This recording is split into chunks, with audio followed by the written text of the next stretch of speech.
আমরা সেই ফিলিস্তিনিদের পক্ষে কিভাবে দাঁড়াবো? আমরা কাশ্মীরিদের পক্ষে কিভাবে দাঁড়াবো? আমি বলি দাঁড়ানোর অন্যতম মাধ্যম হলো ইসরায়েলি পণ্য বয়কট করুন। মানসিকভাবে অন্তর থেকে কষ্ট লাগে, এদের একটু লজ্জা হওয়া উচিত।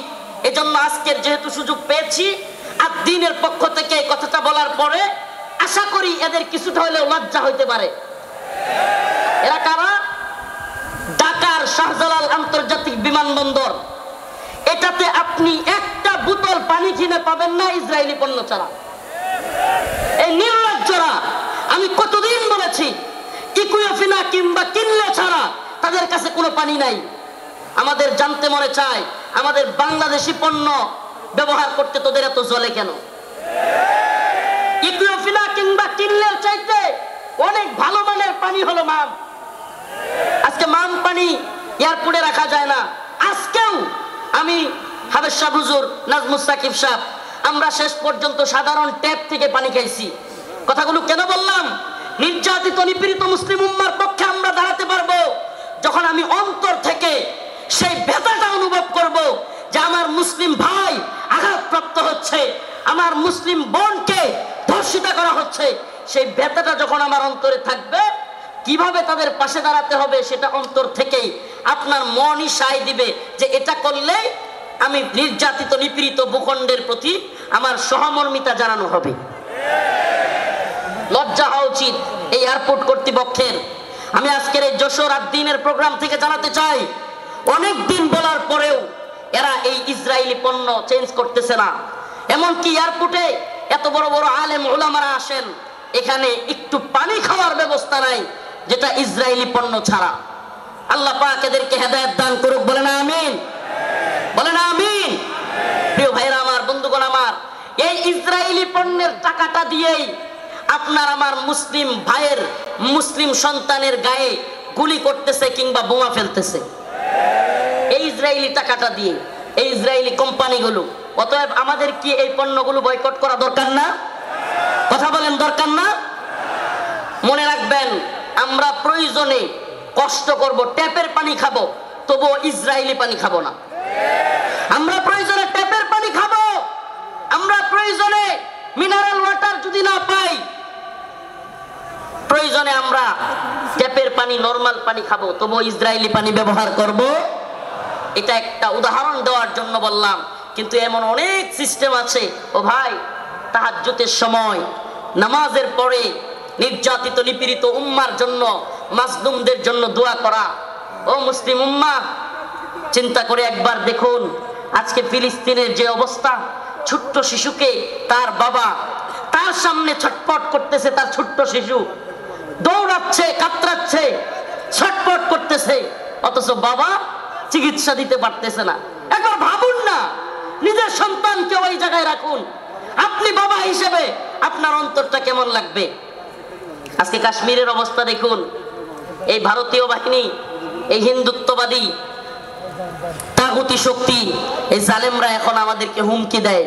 এখন আমাদের গায়ে একটু লাগছে, কিন্তু আপনি কি জানেন বিশ্বের বড় বড় মিডিয়ার তথ্য অনুযায়ী, রিপোর্ট অনুযায়ী, এটা আমাদের কথা নয়, বিশ্বের বড় বড় মিডিয়ার রিপোর্ট অনুযায়ী এক কাশ্মীরে 10,000 আমাদের মা বোনদেরকে ধর্ষণ করা হয়েছে। কয় হাজার? কথা বলেন না, কয় হাজার? 10,000 আমার আপনার মা বোনকে ধর্ষণ করা হয়েছে এক কাশ্মীরের মধ্যে। প্রিয় মুসলিম উম্মাহ, আল্লাহ মাফ করুক, আজকে কাশ্মীরের পরিস্থিতি যদি আমার দেশের হয়, আমার বাংলাদেশের হয়, কল্পনা করা যায়? ওরা উৎপত্তি আছে সীমান্তের ওপারে মুসলিমদেরকে নির্যাতন করার জন্য। সাউন্ড যাচ্ছে না? কি বলতেছে এরা? সাউন্ড যাচ্ছে? আজকে ওরা উৎপেতে আছে সীমান্তের ওপারে, আমাদেরকে হুমকি ধমকি দিচ্ছে হিন্দুত্ববাদী দাদা বাবুরা।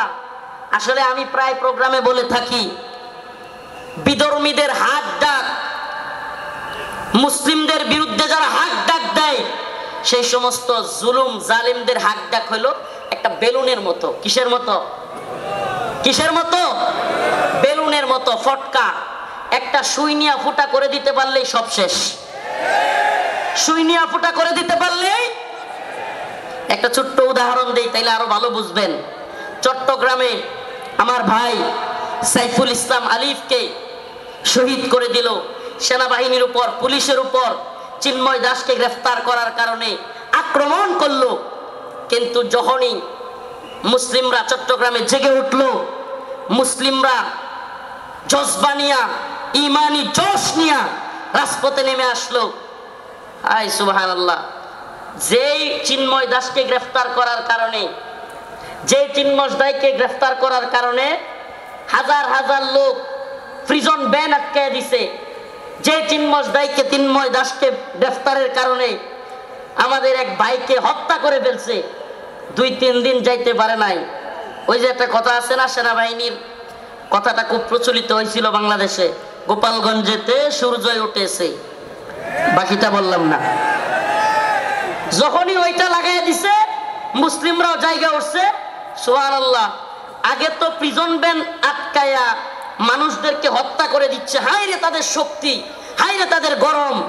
যেমনি মুসলমানরা জায়গা উঠছে, এখন চিন্ময় দাসের উকিল পাওয়া যাচ্ছে না। চিন্ময় দাসের কি নাই? কথা বলেন না, কি নাই? সুবহানাল্লাহি ওয়া বিহামদিহি, সুবহানাল্লাহি ওয়া বিহামদিহি। আপনারা এই বিষয়টা দেখে থাকলে বুঝবেন, এত হাত ডাক, এত কিছু, অথচ এখন চিন্ময় দাসের উকিল পাওয়া যাচ্ছে না।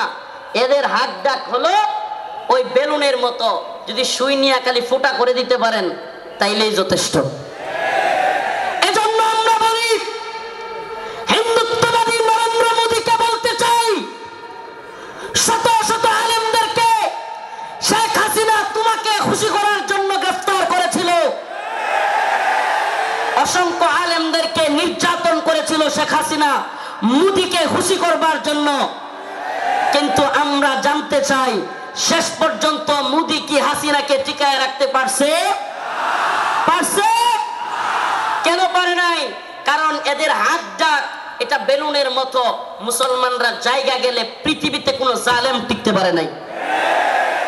শুধু জালেম হাসিনা যায় নাই, আল্লাহ পাক হাসিনাকে পালায়া যাওয়াদের রোল মডেল বানায় দিছে। হাসিনারে কি বানায় দিছে আল্লাহ? পালায়া যাওয়াদের রোল মডেল। বাশার আল আসাদ পালাইছে, মিডিয়ার নিউজ বলতেছে হাসিনা যেমন শেষ 40 মিনিটের একটা ভিডিও বার্তা দিতে চাইছিল, বাশারও নাকি বার্তা দিতে চাইছিল, দিতে পারে নাই। মানে রোল মডেল হয়ে গেছে গা হাসিনা। এখন পালায়া যাওয়াদের কি রোল মডেল। এখন কেউ পালায় গেলে সবাই বলবে হাসিনা মডেলে পালাইছে। কোন মডেলে? কথা বলেন না, কোন মডেলে? আফসোস লাগে, পরিতাপের বিষয়, কষ্টের বিষয়। অনেকে হয়তো আমার মতো আপনারাও চিন্তা করেন, হাজার হাজার মানুষকে গুলি করে মারলো, ছাত্রদেরকে গুলি করলো, স্কুলের মাদ্রাসার ছাত্রদেরকে গুলি করলো, হেলিকপ্টার থেকে গুলি করলো, এদেশের সর্বজন শ্রদ্ধেয় আলেমদেরকে কারাগারে নিয়ে বন্দি করলো, রিমান্ডের নামে নির্যাতন করলো, জুলুম করলো। গতকালকে যে আলেম এখানে আলোচনা করে গিয়েছেন, শাইখুল হাদিসের সন্তান আল্লামা মামুনুল হক দামাত বারকাতুহুমকে দাড়ি ধরে টানাটানি করলো।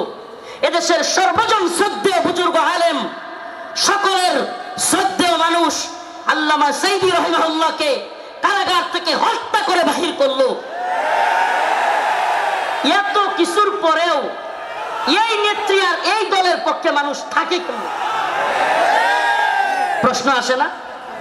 প্রশ্ন আসে কি আসে না? যে হাজার হাজার ছাত্রদেরকে গুলি করে মারলো, ছোট ছোট বাচ্চাদেরকে হেলিকপ্টার থেকে গুলি করলো, আলেমদেরকে জেলে নিল, রিমান্ডে নিল, ফাঁসি দিল, আলেমদেরকে, দেশের সর্বজন শ্রদ্ধ আলেমদেরকে কারাগার থেকে হত্যা করে বাহির করলো। আমাকে ব্যক্তিগতভাবে আমাকে জুব্বা টেনে হিচড়ে টিবি হারুনের নেতৃত্বে, এটা সবাই জানেন, জুব্বা খোলা হলো, আমার পরনের লুঙ্গি খোলা হলো, এগুলো খুলে মহিলা দিয়া জড়ায় দইরা ছবি ভিডিও তোলা হলো। অসংখ্য আলেমের নির্যাতনের, নিপীড়নের গল্প শুনলে গা শিউরে উঠবে। যৌনাঙ্গে পর্যন্ত চাপ দিল আলেমদের। এত কিছুর পরেও এই নেত্রী যে তার কর্মীদেরকে রেখা পালায়, তার পক্ষে কিভাবে লোকেরা থাকে? প্রশ্ন আসে না? আসলে আল্লাহ বলেন খতামাল্লাহু আলা কুলুবিহিম ওয়া আলা সামইহিম ওয়া আলা আবসারিহিম গিশাওয়া। আল্লাহ পাক এদের অন্তরের মধ্যে সিলমোহর মেরে দিয়েছে। আল্লাহ পাক এদের কানের মধ্যে সিলমোহর মেরে দিয়েছে। আল্লাহ পাক এদের চোখের উপরে পর্দা ফেলে দিয়েছে। এরা সেই হাসিনা সরকারের আমলের এত নির্যাতন নিপীড়ন দেখেও দেখবে না। যেমন নির্লজ্জ বেহায়া তার নেত্রী, এমন নির্লজ্জ বেহায়া কর্মী। যেমন নির্লজ্জ বেহায়া তার নেত্রী, যে কিনা ছোট ছোট বাচ্চাদেরকে হত্যা করে, হেলিকপ্টার থেকে গুলি করে, এরপরেও বলে আমি কি অপরাধ করেছি। মানে কত বড় নির্লজ্জ হলে এই কথা বলতে পারে। এরপরেও কি বলে আমি কি অপরাধ করেছি। আপনি কোন অপরাধ করেননি? প্রশ্ন এটা হইতে পারে যে আপনি কোন অপরাধ করেন নাই, আমাকে এমন একটা অপরাধ দেখান। ও প্রিয় মুসলিম উম্মাহ, বাংলাদেশের বাইতুল মুকাররমে হেফাজতে ইসলামের আন্দোলনে হাসিনার পুলিশ বুট পয়রা জুতা পয়রা দেশের জাতীয় মসজিদে আলেমদেরকে গুলি করে নাই। এর সাথে জঘন্য আর কি হইতে পারে? আপনি কোনটা করেন নাই বলেন? আমাদেরকে তাহাজ্জুদের আর এই কোরআন তিলাওয়াতের গল্প শোনায়া আপনি কোন আকামটা করেন নাই? প্রিয় মুসলিম উম্মাহ, যশোরবাসী, এই মেসেজ যশোরের মুসলমানদের জন্য নয়। এই মেসেজ আজকের এই আলোচনা আমার এই দেশবাসীর জন্য। আমি রেখে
ফতুর হয়ে যাচ্ছি, কি করা।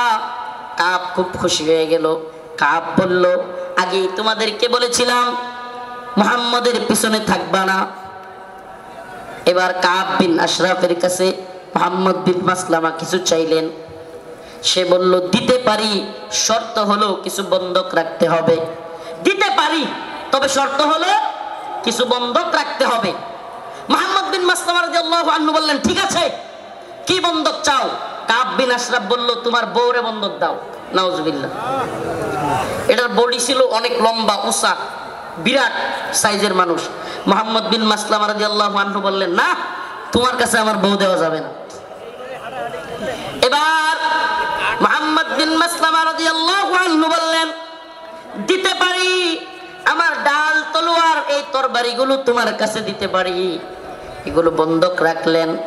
বন্ধক রাখার পর কাব বিন আশরাফকে মুহাম্মদ বিন মাসলামা রাদিয়াল্লাহু আনহু বললেন, আমি আমার আরো 2 জন সহযোগীকে নিয়ে আসি। তুমি যেই খাদ্য দিবে, তুমি যেই খাবার দিবে, ওই খাবার জিনিসগুলো নেওয়ার জন্য লোক লাগবে। আসলে কি, কাব বিন আশরাফের যে সাইজ, ওরে যদি ধরতে হয়, সাইজ করতে হয়, একা একা পারবেন না। এই জন্য আরো 2 জনকে আনতে গেছেন। সুবহানাল্লাহ। এবার উনি 2 জনকে নিয়ে আসলেন। আসার পরে কাব বিন আশরাফকে বললেন, কাব, তোমার মাথার মধ্যে কি সুগন্ধি ব্যবহার করো? এত সুন্দর গ্রাম তোমার মাথা থেকে আসতেছে। এটা আরেকটা পাম। এটা আরেকটা কি পাম। আগে দিছে কি, আরে মুহাম্মদের যাকাত দিতে দিতে আমরা শেষ। এতে করে সে খুশি হয়েছে। আগেই কইছিলাম না মুহাম্মদের পিছনে থাইকো না। নাউজুবিল্লাহ।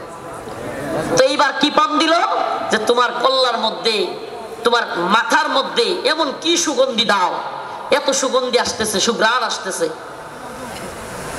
কাব বিন আশরাফ খুশিতে গদগদ হয়ে গেছে, খুব খুশি হয়েছে, পাম দিছে। তো মুহাম্মদ বিন মাসলামা রাদিয়াল্লাহু আনহু বললেন, কাব, তোমার মাথার থেকে একটু সুঘ্রাণ নেওয়ার জন্য তোমার মাথাটা একটু আমাকে আগায় দিতে পারবা? মানে মাথা থেকে কি নিব? সুগন্ধি নিব। কাব বিন আশরাফ খুশি হয়ে গেল। খুশি হয়ে কাব বিন আশরাফ তার কল্লাটা আগায় দিল। ও যশোরবাসী, খুব মনোযোগ দিয়ে শুনবেন। আল্লাহর নবীর সাহাবা মুহাম্মদ বিন মাসলামা যখন কাব বিন আশরাফ কল্লাটা আগায় দিল, সাথে সাথে আল্লাহর নবীর সাহাবী মুহাম্মদ বিন মাসলামা কাব বিন আশরাফের কল্লা এইভাবে পেছায় ধরলেন। সুবহানাল্লাহ। কাব বিন আশরাফের কল্লা পেছায় ধইরা সঙ্গী সাথী থাকা অন্য সহপাঠীদেরকে বললেন, কাব বিন আশরাফের কল্লার মধ্যে কূপ দাও। সুবহানাল্লাহ। মুহাম্মদ বিন মাসলামা গলা চাইপা ধরলেন, আর কাব বিন আশরাফকে ওনার সাথীদেরকে বললেন, কূপ দাও। আল্লাহু আকবার বলে কাব বিন আশরাফের কল্লা ফেলে দিলেন।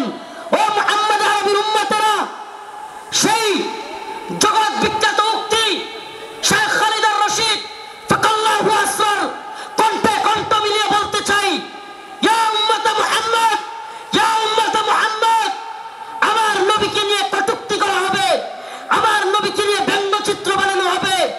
আল্লাহর নবীর সাহাবায়ে কেরাম সহ্য করতে পারতেন না।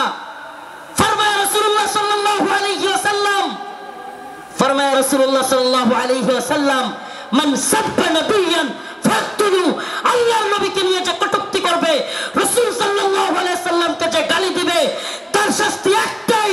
সমস্ত ইমাম একমত, আল্লাহর নবীকে নিয়ে কটূক্তিকারীর শাস্তি ওয়াজিবুল কতল, তাকে হত্যা করা হবে, তার কল্লা থেকে গলাকে আলাদা করে দিতে হবে।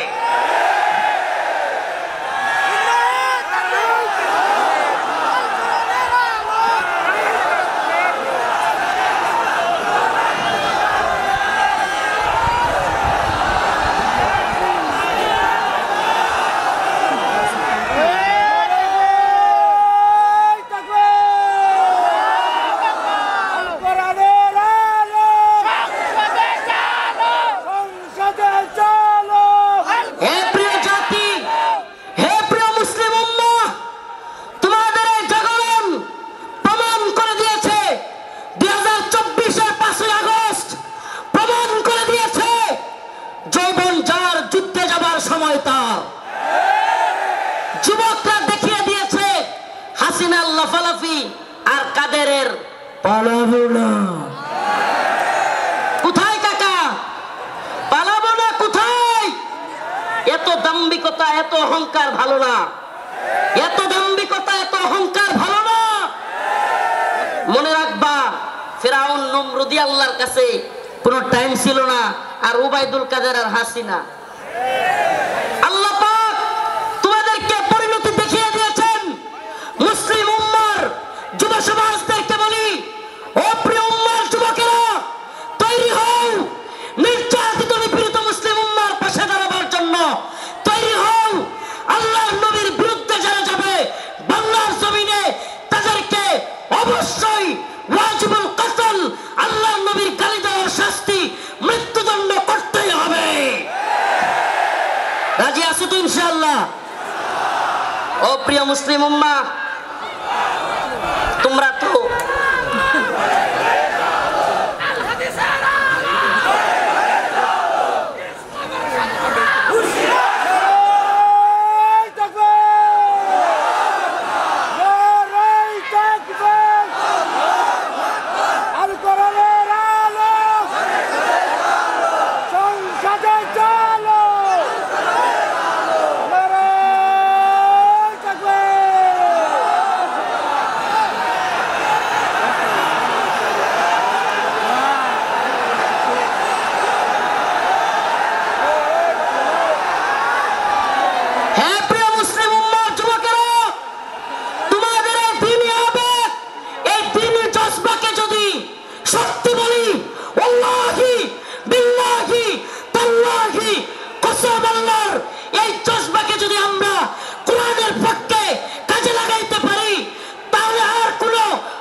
জানিয়ে দিতে চাই, তন্ত্রমন্ত্রের দিন শেষ, কোরআন সুন্নাহর বাংলাদেশ।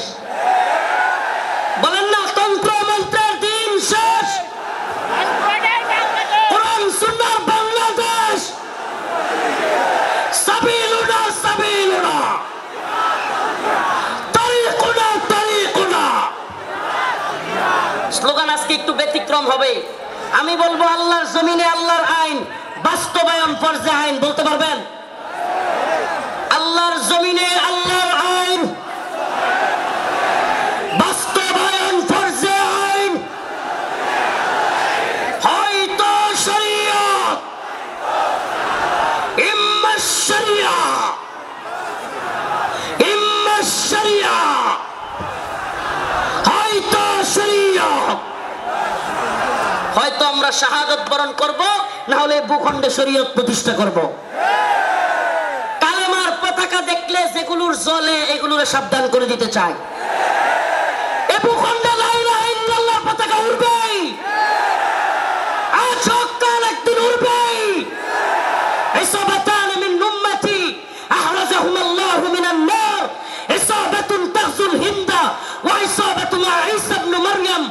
রাসূলের ঘোষণা, এই ভূখণ্ডে হিন্দুত্ববাদী ব্রাহ্মণ্যবাদী তাগুতি শক্তির বিরুদ্ধে, দিল্লির বিরুদ্ধে, হিন্দুত্ববাদীদের বিরুদ্ধে আল্লাহর নবী বলেছেন মুসলমানদের একটা গজওয়া হবে, গজওয়াতুল হিন্দ হবে।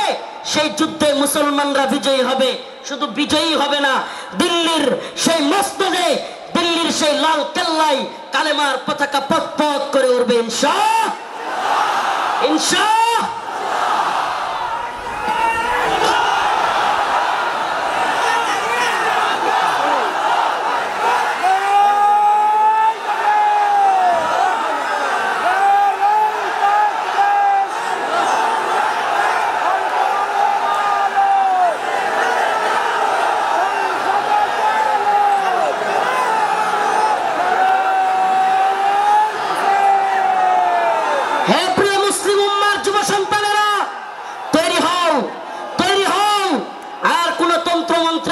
ডাক নয়, ডাক আসবে দাওয়া ইরদাদ শাহাদাতের ডাক আসবে। শহীদ হইতে রাজি আছো তো ইনশাআল্লাহ? ইনশাআল্লাহ। জীবন দিতে প্রস্তুত আছো তো ইনশাআল্লাহ?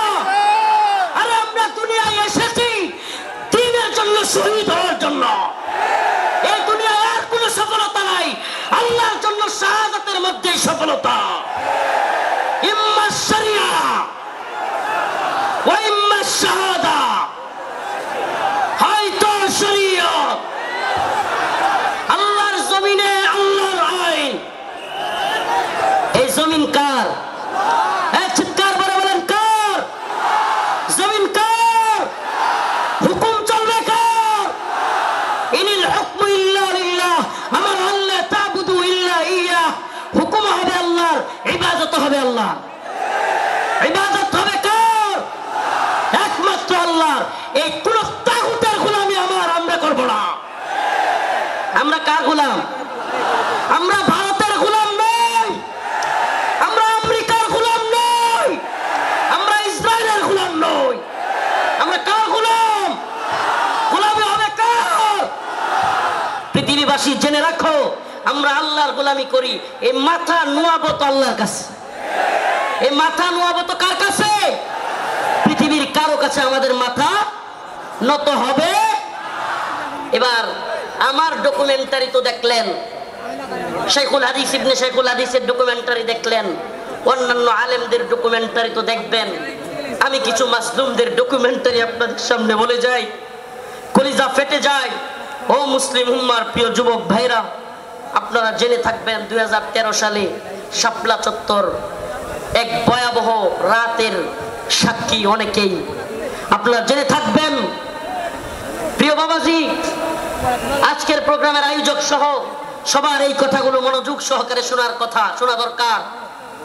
আমি আপনাদের সামনে এমন কিছু ব্যক্তিদের কারগুজারি শোনাবো যারা 2013 সালে রাসূলুল্লাহ সাল্লাল্লাহু আলাইহি ওয়াসাল্লামকে যারা কটূক্তি করেছিল, আল্লাহর নবীকে নিয়ে যারা ব্যঙ্গচিত্র বানিয়েছিল, আল্লাহ এবং তার রাসূলের বিরুদ্ধে যারা কথা বলেছিল, যেই কারণে হেফাজতে ইসলাম শাপলা চত্বরে যেতে বাধ্য হয়েছিল, সেই সমস্ত নরপিশাচ, সেই সমস্ত কুখ্যাত শাতেমে রাসূল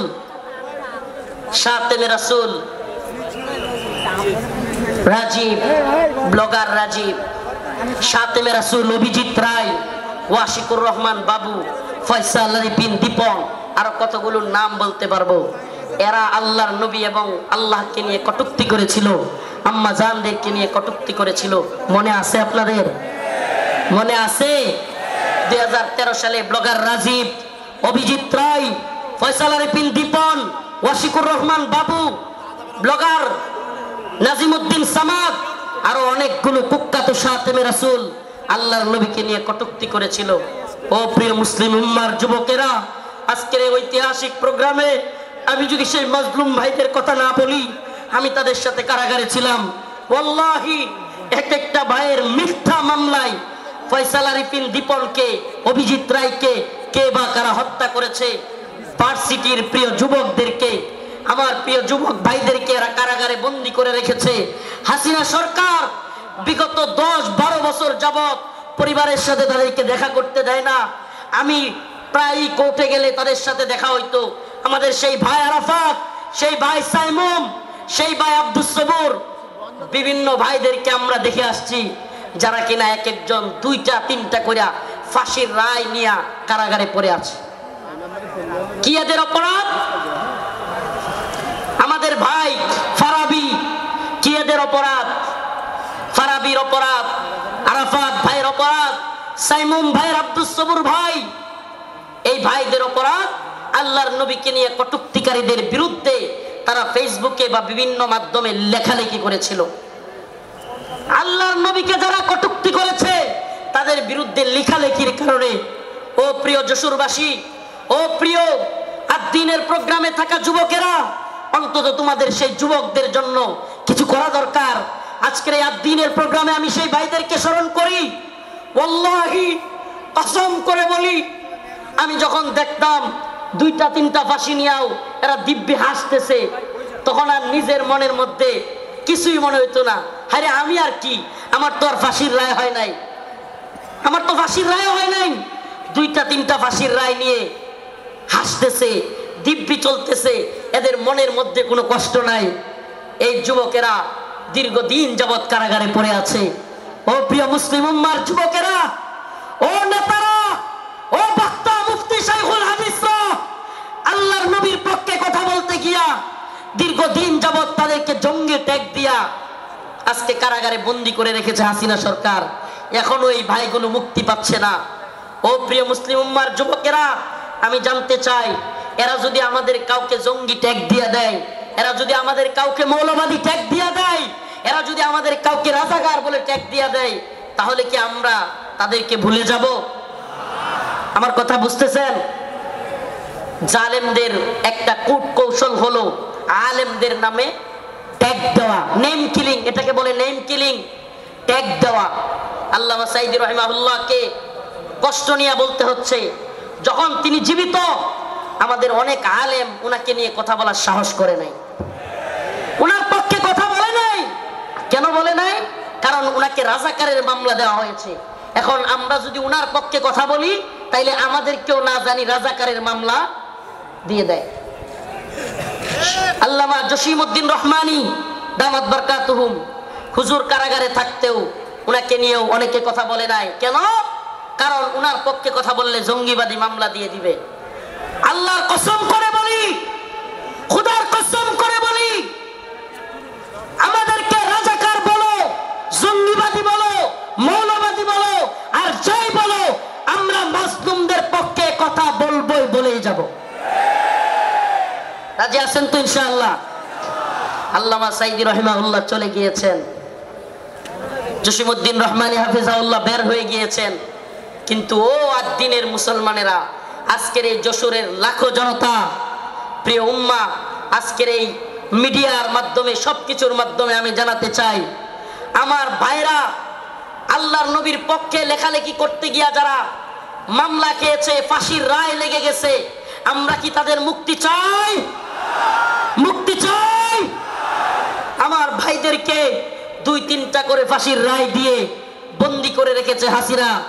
হাসিনার কাজই ছিল বিভিন্ন জঙ্গি নাটক সাজায়া আলেমদেরকে, তরুণ তরুণ যুবকদেরকে যারা দ্বীনকে ভালোবাসে, টাকনুর উপর কাপড় পরে, এদেরকে ইন্ডিয়ার কথায় রয়ের প্ল্যানে মুসলিম উম্মার যুবকদেরকে, দ্বীন যারা ভালোবাসে তাদেরকে গ্রেফতার করা, তাদেরকে জঙ্গি বলা, মৌলবাদী বলা, এটা একটা ট্রেন্ড ছিল, এটা তাদের একটা ট্যাগ মিশন ছিল, মিশন, তাদের একটা মিশন। এই মিশন আমরা পা দিতে পারি না। আমরা আমাদের ভাইয়ের মুক্তি চাইবই, ঠিক আছে তো ইনশাআল্লাহ? সবাই মুক্তি চান তো ইনশাআল্লাহ?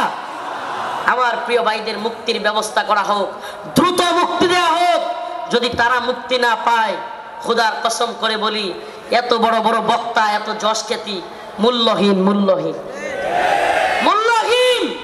আমরা যদি মাজলুমদের পাশে দাঁড়াতে না পারি, আজকের আলোচনার বিষয় এটাই, ওমা লাকুম লা তুকাতিলুনা ফি সাবিলিল্লাহ ওয়াল মুস্তাদাফিনা মিনার রিজাল ওয়ান নিসাই ওয়াল উইলদানিল্লাযীনা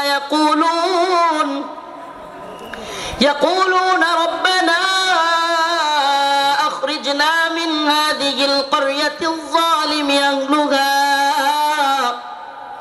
واجعل لنا من لدنك وليا واجعل لنا من لدنك نصيرا الله رب العالمين বলেন وما لكم لا تقاتلون في سبيل الله তোমাদের কি হয়ে গেল?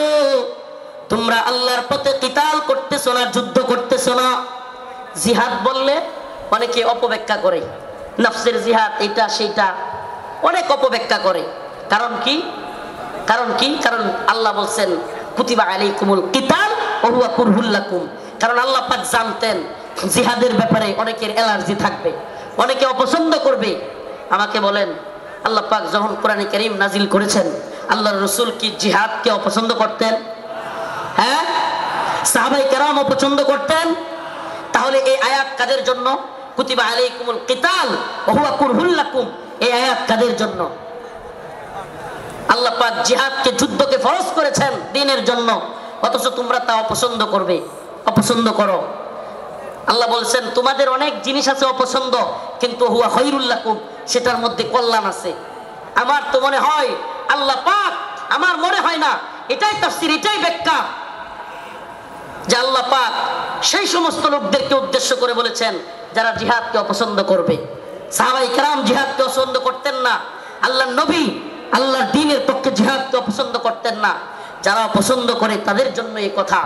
অথচ দিকে দিকে মাজলুম, ওয়া মা লাকুম লা তুকাতিলুনা ফি সাবিলিল্লাহ, তোমাদের কি হয়ে গেল, তোমরা আল্লাহর পথে যুদ্ধ করতেছো না। ওয়াল মুস্তাদআফিনা মিনার রিজাল ওয়ান নিসাই ওয়াল বিলদান, দুর্বল নারীরা, দুর্বল বাচ্চারা চিৎকার করে করে বলতেছে ইয়াকুলুনা রব্বানা আখরিজনা, হে আল্লাহ আপনি আমাদেরকে বের করেন, মিন হাদিহিল ক্বরিয়াতিজ যালিমি আহলুহা, এই ভূখণ্ডের মানুষরা বড় জালেম, ওয়াজআল লানা মিন লাদুনকা ওয়ালিয়া, আপনি আমাদের জন্য অভিভাবক পাঠান, ওয়াজআল লানা মিন লাদুনকা নাসীরা, আপনি আমাদের জন্য সাহায্যকারী পাঠান। মাজলুমদের সাহায্যকারী হইতে রাজি আছি তো ইনশাআল্লাহ? মাজলুমদের সাহায্যকারী হইতে রাজি আছি তো ইনশাআল্লাহ? তাইলে আজকে থেকে ইসরায়েলি পণ্য বয়কট, রাজি আছেন তো ইনশাআল্লাহ? আজকে থেকে যে সমস্ত মাজলুমরা রাসূলের পক্ষে লিখতে গিয়ে বলতে গিয়ে আমার ভাই ফারাবি, আমার ভাই আরাফাত, সাইমুম, আমি আমার ভাই বলতেছি, পারলে আমারে মামলা দিয়ে দে, আমার যায় আসে না। তাদের সাথে আমারে মামলা দিয়ে দিলে আমার যায় আসে না, এরা আমাদের ভাই। আমরা অনেকেই সেই গাজী ইলমুদ্দিনের গল্প বলি, ভারতে রঙ্গিলা রাসূল বই লিখেছিল নাউজুবিল্লাহ, সেই গল্প বলতে পছন্দ করি। কিন্তু বাংলাদেশের গাজী ইলমুদ্দিনরা 2টা-3টা করে ফাঁসির রায় নিয়ে কারাগারে পড়ে আছে, সেই খবর আমরা কেউ রাখি না। প্রিয় ভাইরা আমার, বন্ধুগণ আমার, মাজলুম উম্মার পক্ষে দাঁড়াতে হবে। আজকের আমার আলোচনার মূল কথা মাজলুম উম্মার পাশে দাঁড়াতে, মাজলুম উম্মার পাশে দাঁড়াতে। ইন্নামাল মুমিনুনা ইখওয়া, মুমিন মুমিনের ভাই। আমার অন্য মুমিন ভাই কষ্ট পেলে আমার অন্তরে আঘাত আসবে।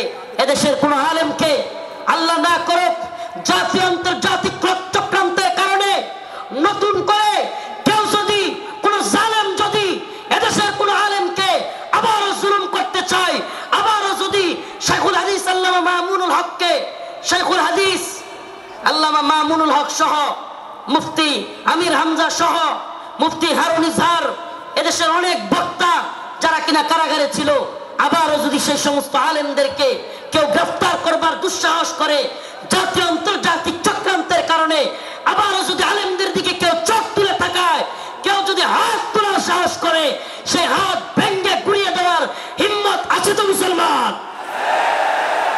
আছে তো ইনশাআল্লাহ? জাতীয় আন্তর্জাতিক চক্রান্ত চলছে।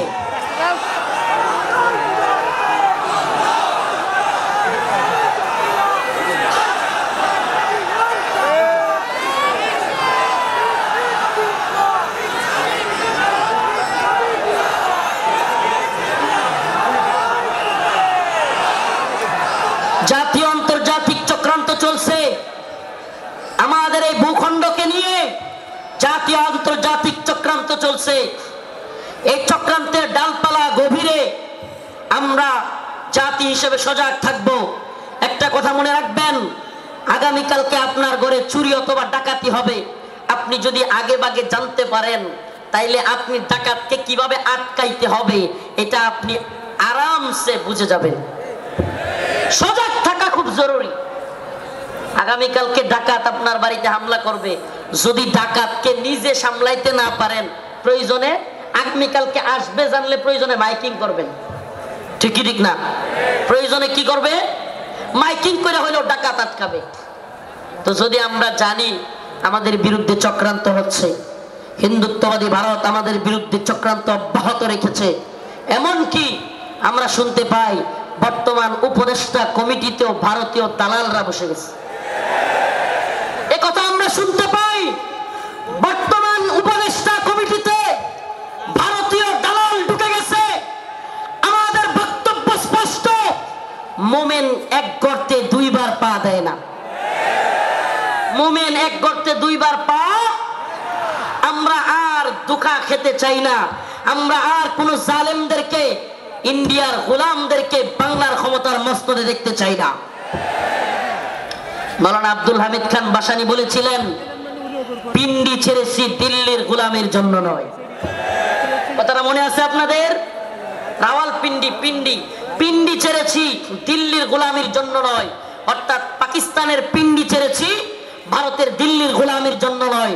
আমি বলি পিন্ডি ছেড়েছি দিল্লি ছেড়েছি ওয়াশিংটনের গোলামির জন্য নয়। আমরা ওয়াশিংটনের গোলামি করব না। আমরা সমস্ত জাতীয় আন্তর্জাতিক চক্রান্তকে মোকাবেলা করে আমরা স্বাধীন চেতা, আমরা মুসলমান, আমরা স্বাধীন ভূখণ্ডে স্বাধীনভাবে বসবাস করতে চাই। আমরা কোরআন সুন্নাহ অনুযায়ী রাষ্ট্র ব্যবস্থা চাই। রাজি আছেন ইনশাআল্লাহ? ওয়ালাউ আন্না আহলাল কুরা আমানু ওয়াত্তাকাউ লাফাতাহনা আলাইহিম বারাকাতিন মিনাস সামাই ওয়াল আরদ। সুবহানাল্লাহ। আল্লাহ পাক বলেন, ওয়ালাউ আন্না আহলাল কুরা আমানু ওয়াত্তাকাউ লাফাতাহনা আলাইহিম বারাকাতিন মিনাস সামাই ওয়াল আরদ। আল্লাহ পাক বলেন, যদি জমিনের বাসিন্দারা তাকওয়া অবলম্বন করত এবং আল্লাহর আইন মেনে চলতো, তাহলে আল্লাহ পাক বারাকাতিন মিনাস সামাই ওয়াল আরদ, আসমান এবং জমিনের সমস্ত বারাকা খুলে দিতেন। সুবহানাল্লাহ। আল্লাহ পাক সমস্ত বারাকা খুলে দিতেন। এজন্য আমি স্লোগান ধরেছি, আল্লাহর জমিনে আল্লাহর আইন বাস্তবায়ন ফরজে আইন। এই তন্ত্র মন্ত্রের আইন 5 বছরের জন্য ইসলাম, এটা আমরা চাই না। আমরা চাই আজীবনের জন্য ইসলাম। ইসলাম কি 5 বছরের সীমায় গণ্ডিতে আবদ্ধ? ইসলাম 5 বছরের সীমান্তে আবদ্ধ নয়। ইসলাম 5 বছরের সীমানায় আবদ্ধ না। 5 বছর ভোট দিয়া নির্বাচিত করে ইসলাম কায়েম। 5 বছর গেলে আবার হয়তো সরে যাইতে হবে। দিন ইসলাম, ইসলাম 5 বছরের জন্য সীমাবদ্ধ থাকার জন্য নয়। ইসলাম কায়েম করতে হবে, আল্লাহর জমিনে আল্লাহর আইন বাস্তবায়ন করতে হবে। এটা হবে মুসলিম উম্মার তাড়না, এটা হবে মুসলিম উম্মার প্রেরণা। আমরা হুঁশিয়ার করে দিতে চাই, সাবধান করে দিতে চাই। 2024 সালে হাসিনার পালানোর দৃশ্য দেখা এবং বাংলাদেশে আওয়ামী লীগের অবস্থান দেখা কেউ যদি শিক্ষা না নেন, নতুন করে জুলুম করার চিন্তা ভাবনা, নতুন কইরা কেউ জুলুম করার ভূত কারো মাথায় চাইপা বসে, তাইলে আওয়ামী লীগের পরিণতির জন্য অপেক্ষা করেন।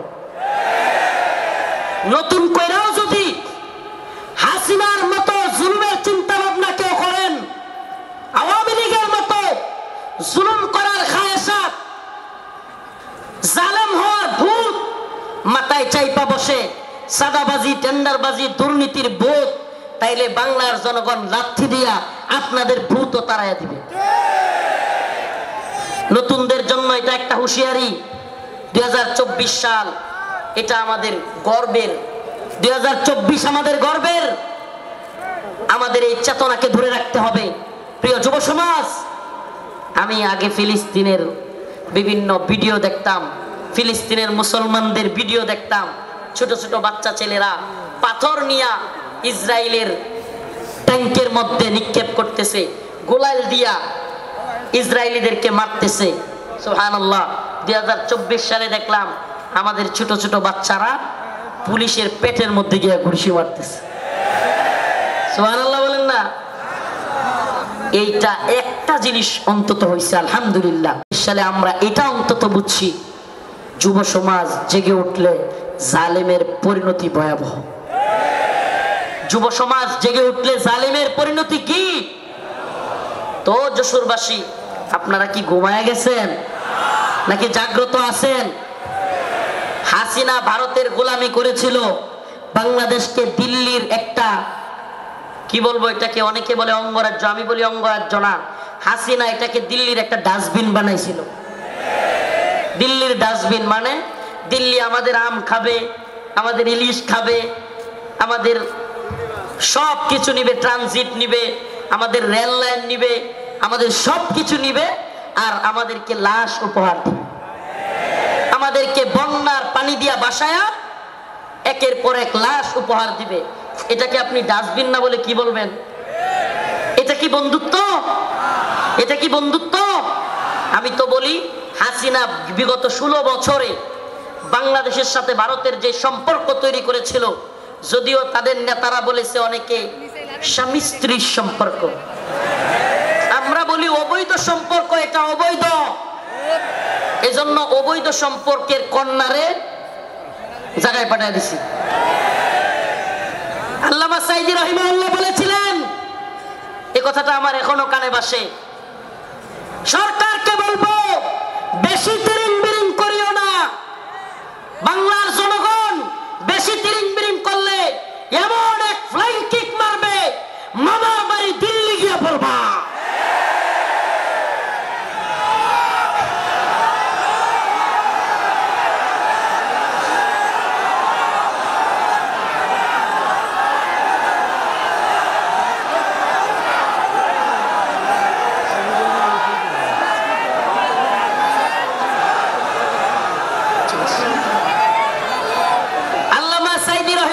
দেখে যাইতে পারেন নাই, কিন্তু আলহামদুলিল্লাহ সাঈদী রাহিমাহুল্লাহর কথাই বাস্তব হয়েছে। বাংলার জনগণ ফ্লাইং কিক মারছে, রান্না করা খাবার খাওয়ারও সময় নেই, রান্না করা খাবার খাওয়ারও সময় নাই। ও প্রিয় মুসলিম উম্মার যুবকেরা, আজকের এই আদ্দিন ফাউন্ডেশন যশোরের আজকের এই অনুষ্ঠান থেকে আমার আখিরি পয়গাম হবে, ও মুসলিম উম্মার যুবকেরা, আমাদেরকে মৌলবাদী বলা হোক, জঙ্গিবাদী বলা হোক, আমাদেরকে রাজাকার বলা হোক, যে কোনো ট্যাগ আমাদেরকে দেয়া হোক, আমরা দ্বীনের পক্ষে ছিলাম, আছি, থাকবো। আল্লাহর জমিনে আল্লাহর আইন বাস্তবায়ন হওয়ার আগ পর্যন্ত আমরা থামবো না। আমি তো আশাবাদী এই মুসলিম উম্মার জাগরণ। অনেকে বলে হুজুর মাহফিলের প্যান্ডেলে এত মানুষ হলে লাভ কি, কিছুই তো হয় না। আমি বলি হাসিনার অবস্থা দেখেও বুঝো না, কিছুই হয় না, হয় হাসিনার অবস্থা দেখেও বুঝো না। তোমার কি মনে হয় এই খুঁটা আন্দোলন এত বিস্ফোরণ এটা এমনি এমনি হয়ে গেছে? প্রিয় ভাইরা আমার, বন্ধুগণ আমার, একটু যদি আপনি চোখ বুলায়া দেখেন তাইলেই দেখবেন মানুষের মধ্যে 2013 সালের শাপলা চত্বরে নৃশংসভাবে আলেম ওলামাদেরকে, ছাত্রদেরকে গুলি করে মারার সেই যে ভয়াবহ চিত্র অন্তরের মধ্যে সেটা ছিল কি ছিল না? অসংখ্য আলেমদেরকে গ্রেফতার, রিমান্ডে, নির্যাতনের চিত্র তাদের অন্তরে ছিল কি ছিল না? আল্লামা সাঈদী রাহিমাহুল্লাহকে কারাগার থেকে হত্যা করে বাহির করার চিত্র, ঢাকায় আল্লামা নূর হোসেন কাসেমী রাহিমাহুল্লাহ আল্লামা সাঈদী রাহিমাহুল্লাহর জানাজা পড়তে না দেওয়ার দৃশ্য বাংলার যুবকেরা কি ভুলে গেছে? ভুলে যায় নাই। সবগুলো বিষয় একত্রিত হইয়া শেষে যখন সাধারণ ছাত্রদেরকেও গুলি করে হাসিনা মারা শুরু করলো, একটা বিস্ফোরণ ঘটে গেল। ঠিক ঠিক না? তো বিস্ফোরণ কোত্থেকে শুরু হয়েছে? সেই আগে থেকে এই বিস্ফোরণ শুরু হয়েছে।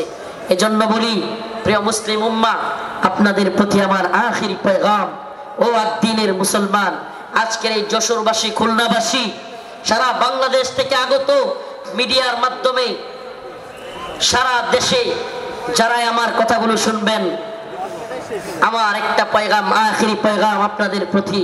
ও প্রিয় মুসলিম উম্মা, আমাদেরকে দ্বীনের প্রয়োজনে, আল্লাহর জমিনে আল্লাহর দ্বীন বাস্তবায়নের জন্য, কাফের মুশরিকদের মোকাবেলা করবার জন্য, প্রয়োজন হলে দ্বীনের জন্য ময়দানে শহীদ হওয়ার জন্য তৈরি থাকতে হবে।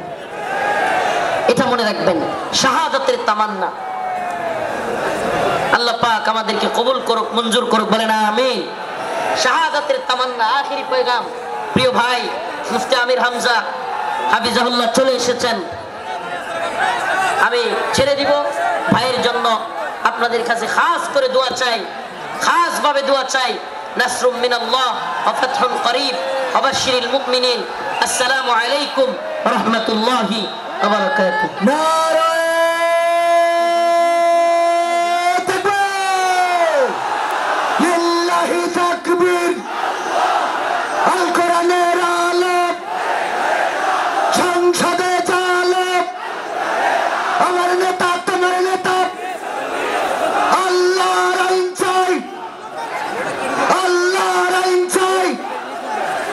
আমির হামজার আগমন যশোরবাসীর পক্ষ থেকে, খুলনাবাসীর পক্ষ থেকে, আদ্দিন ফাউন্ডেশনের পক্ষ থেকে